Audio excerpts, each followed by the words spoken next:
ठीक ठाक होंगे, खैरियत से होंगे। आज हम लोग अपना लेक्चर नंबर 7 डिस्कस करेंगे। लास्ट टाइम मैं आप लोगों को जो है डिस्पर्जन ऑफ लाइट चैप्टर पढ़ा रही थी, तो उससे रिलेटेड कुछ कम ही काम हमारे पास अब रह गया है। तो मैंने ये सोचा कि इससे पहले आप लोगों को कुछ एमसीक्यूज प्रीवियस चैप्टर्स के जो है वो मैं उस एमसीक्यूज के हिसाब से आप लोगों को गाइड कर दूँ, ताकि आप लोग जो वेकेशन अभी जा रहे हैं, जो छुट्टियों पर हैं आप लोग, तो उसमें वो एमसीक्यूज की प्रिपरेशन साथ साथ करें।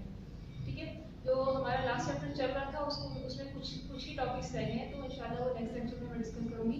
अभी जो आप लोगों ने पहले जब आप लोग स्कूल आते थे तो क्लास में जो बायोलॉजी क्वेश्चन का के चैप्टर्स पढ़े थे आपने, जो आप पढ़ चुके हैं, जिसका वर्क ही हो चुका है, तो उससे रिलेटेड उसकी कुछ एमसीक्यूज हैं तो आपको टिक आउट करवानी है। तो चलिए बुक की तरफ देखते हैं। नाउ स्टूडेंट्स, आप लोग चैप्टर नंबर, सबसे पहले आपने चैप्टर नंबर 4 देखना है। एमसीक्यूज के लिए कुछ इस चैप्टर में मैंने कुछ लाइंस जो हैं वो हाईलाइट की हुई हैं। उन लाइंस को अब अच्छी तरीके से पढ़िएगा एज ए एमसीक्यूज, यानी इन लाइंस को जो है कंसीडर किया जाएगा आपके एमसीक्यूज के लिए। ठीक है, जैसे ग्रोथ का जो टॉपिक है उसमें आप देखिए, ग्रोथ की जो फर्स्ट लाइन जा रही है, growth is an increase in the size of an organism. ठीक है, इसके अलावा growth take place in 2 ways। Then उसके बाद an increase in the size of cell take place by consuming more food. ये वाली लाइन, ये तीनों लाइनें आपको जो है एमसीक्यूज पढ़नी है, याद करनी है। The body of animal grows all over till it reaches adult size, इसको भी याद करना है आपने। इसके अलावा रिप्रोडक्शन में first line, human being have babies, fishes and birds lay eggs. Second line पर plants produce seed which grow into new. उसके बाद ए सेक्सुअल प्रोडक्शन में second line, the young one take look exactly the same as a parents. ठीक है, these identical offsprings are called clones. ठीक है, उसके बाद है थर्ड लाइन पर, it enables simple plants and animals to reproduce quickly and efficiently. Young ones look exactly the same as the parents. These identical offsprings are called clones. ठीक है, ये एक लाइन है एमसीक्यूज के लिए। उसके बाद है थर्ड लाइन पर, it enable simple plant and animal to reproduce quickly and efficiently.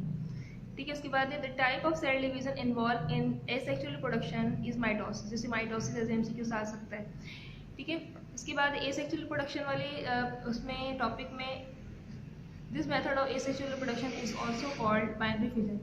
यानी कि एसेक्सुअल रिप्रोडक्शन को दूसरे लफ्जों में क्या कहा जाता है, बाइनरी फिजन। तो आपको ये वाला बाइनरी फिजन जो है याद करना है एमसीक्यूज। अच्छा, यहाँ पर जहाँ जहाँ पर इट इस्तेमाल हो रहा है, जैसे एसेक्सुअल रिप्रोडक्शन में इट का मतलब एसेक्सुअल रिप्रोडक्शन है। ठीक है, जहाँ जहाँ पर इट का दिस है या इट है, ठीक है, इसमें इसकी जगह एसेक्सुअल रिप्रोडक्शन आएगा, मतलब एसेक्सुअल रिप्रोडक्शन की बात हो रही है, इट का मतलब है एसेक्सुअल रिप्रोडक्शन।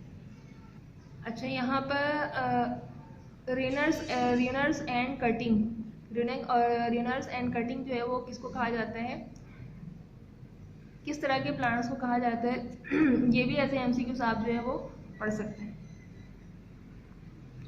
जैसे ये रेनर्स और कटिंग वाला जो ये दोनों पैरा है कि रेनर्स किसको कहा जाता है और कटिंग किसको कहा जाता है, कटिंग क्या होती है, रेनर में क्या होता है, ये आप दोनों वर्ड को ऐसे एमसीक्यूज याद कर सकते हैं। ये जो दोनों पैरा जो है आपको अच्छी तरीके से पढ़ना है एमसीक्यूज के लिए। ठीक है, उसके बाद नाउ थर्ड पैरा पे आ जाए। एमसीक्यूज के लिए जो लाइनें जो हैं वो अहम है, वो A V shaped cut is made in the stem of a healthy plant called the stock. Stock जो है वो एमसीक्यूज के लिए याद करना है आपको। ठीक है, इसके अलावा ग्राफ्टेड एक तरीका होता है, यानी ग्राफ्टिंग के तरीके से भी जो है वो प्लांट को जो है वो ग्रो किया जाता है। जैसे रोज और मैंगो का जो प्लांट है वो सीड से ईजिली नहीं इतना अच्छा ग्रो कर पाता, तो इसलिए उसको ग्राफ्ट किया जाता है। तो इस प्रोसेस को ग्राफ्टिंग का, ये देख सकते हैं आप ग्राफ्टिंग किस तरीके से की जाती है। तो इस प्रोसेस को ग्राफ्टिंग कहा जाता है, यानी स्टेम को कट किया जाता है और कट करने के बाद एक स्टैम्प को दूसरे स्टैम्प से जो है वो ग्राफ्ट कर दिया जाता है, ज्वाइन करके उसकी टेपिंग कर दी जाती है, इसे हम कहते हैं ग्राफ्टिंग।